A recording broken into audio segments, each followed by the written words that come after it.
Hi! Today we're going to be talking about adding and subtracting real numbers. So let's go ahead and get started. And we're going to start with a real number. A real number is any number on a number line that you recognize. So most numbers that you've seen before or will see mostly in the future are going to be real numbers. And so we're going to start with a couple of definitions here. The first one is absolute value. Absolute value is the distance a number is from 0 on the number line. So as far as numbers go, let's start with 4. And if we're going to find the absolute value of 4, absolute value is represented by two parallel bars outside the number. And so the absolute value of 4 is going to be the distance that number is from 0. So 1, 2, 3, 4 spaces. So the absolute value of 4 is 4. Now let's go with the other 4, the negative 4, and the absolute value of negative 4, since it is 1, 2, 3, also 4 spaces from 0, is 4. So the absolute value of a number is how many spaces that number is on the number line from 0. So the absolute value of 4 is 4. The absolute value of negative 4 is also 4. Since you're dealing with distance, your answer is essentially going to always be positive, even though it's not necessarily positive, it's just not negative, because we're dealing with distance and not an actual number. And so absolute value is pretty simple. One thing to explain though is if I had this negative outside of the absolute value sign, this is asking the absolute value of 4 is 4, and that negative would still carry over. So this would end up being negative 4. The next one is going to be opposites. Opposites are two numbers that have the sum of 0. So let's talk about the same number. We have 4, and then if I subtract 4, I get 0. However, we're talking about two numbers that have the sum of 0, and sum means that we're adding. So this, instead of saying 4 minus 4, I can say 4 plus a negative 4, and that equals 0, okay? And if you want to make it easier to understand, we can put parentheses around there. So 4 plus a negative 4 is 0, which means 4 and negative 4 are opposites, because when we add them together we get 0. So the opposite of 10 is negative 10. The opposite of 1500 is negative 1500. So it's pretty simple to know what the opposite is, as long as you know the original number you start with. The last one we're going to talk about before we move on is additive inverse. Additive inverse is any number and its opposite. So subtracting a number is the same as adding its opposite. Now that's a key phrase there. Subtracting a number is the same as adding its opposite. So let's go over an example here. So let's say we have 5 minus 2. Now you know that 5 minus 2 equals 3. Right? So let's go through this right here. Subtracting a number, so subtracting 2 is the same as adding its opposite. So it would be the same as saying 5 plus, if I add, the opposite of 2 is negative 2. So this equals 3 as well. It's the same answer. So 5 minus 2 is the same as 5 plus a negative 2. That's the additive inverse. Let's do a harder one that might help understand this a little bit better. What if I have 6 minus a negative 3?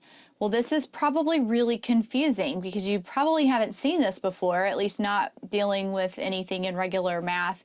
Typically, you don't have a minus and a negative side by side. So what I do to fix this is I'm going to add the opposite. So now instead of 6 minus a negative 3, the additive inverse is 6 plus 3, and 6 plus 3 equals 9. So we're able to solve that one. So it is a little confusing, but if you remember adding the opposite, then you're going to be able to solve those problems a little easier. Now, if it makes sense to you to just subtract it, subtracting is the same as adding the opposite. So essentially those are the same thing. You don't always have to change your signs.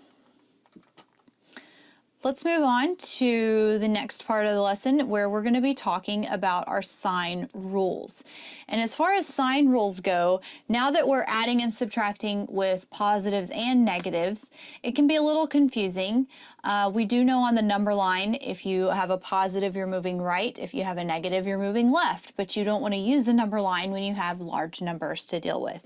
So let's talk real quick first about the sine rules. And the sine rules, first of all, start out with same sign. So if I have two numbers that I'm adding or subtracting and they have the same sign, I'm going to add the number's absolute value and keep the sign. So here's what we mean.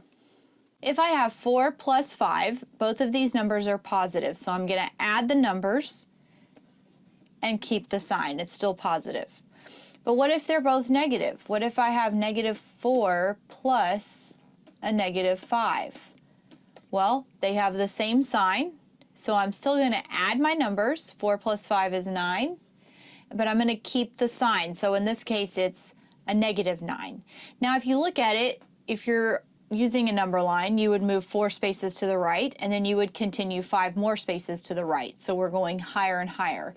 If we have the negatives, we're moving 4 spaces to the left, and then we're going to move 4 more spaces to the left. So we're going lower and lower into the negatives. So we still end up with a negative answer.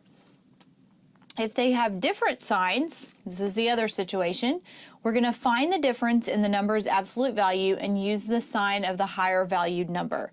So in this case, if we have 4 plus a negative 5, these have different signs. So we're going to find the difference. Well, the difference between 4 and 5 is 1. And then we're going to use the sign of the higher valued number. So if we have 4 plus a negative 5 equals 1, now we need to figure out the higher number. 5 and 4, 5 is a higher number, so we're going to use the negative sign. So it's a negative 1.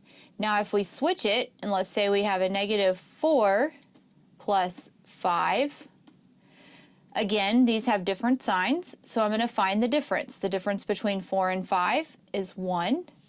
And then if I have 5 and 4, the higher number is still 5, so it's a positive 1. So really that's it. That's all it is to your signs. If you have the same sign, you're going to add and keep the sign.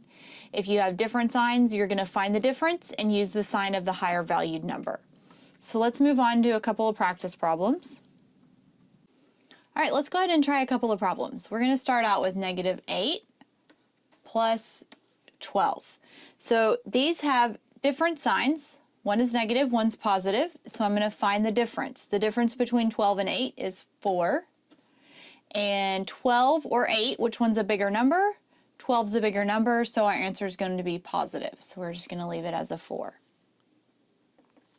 Next, we're going to try 12 plus a negative 8. So these have different signs, so I'm going to find the difference. The difference in 12 and 8 is 4. And then 8 or 12, 12 is the higher number, so I'm going to keep the sign of the higher number.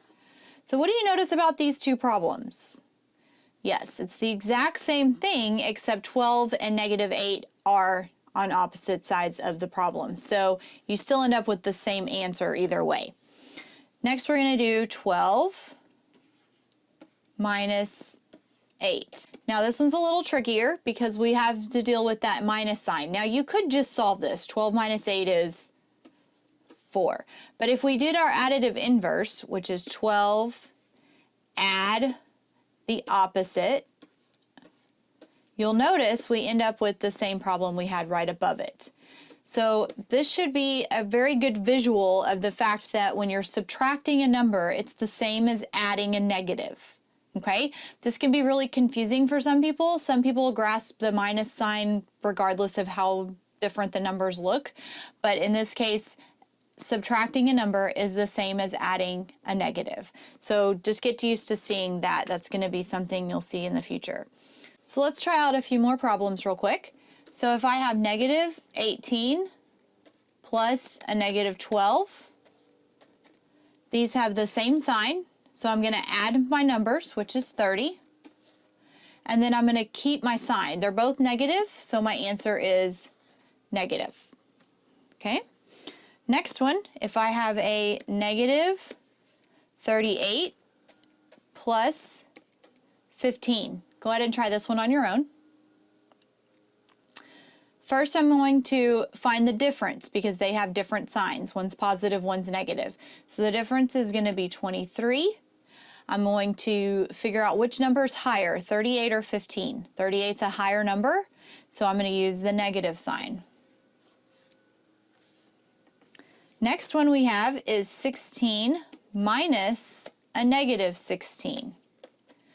This is where it gets tricky. Go ahead and try it on your own.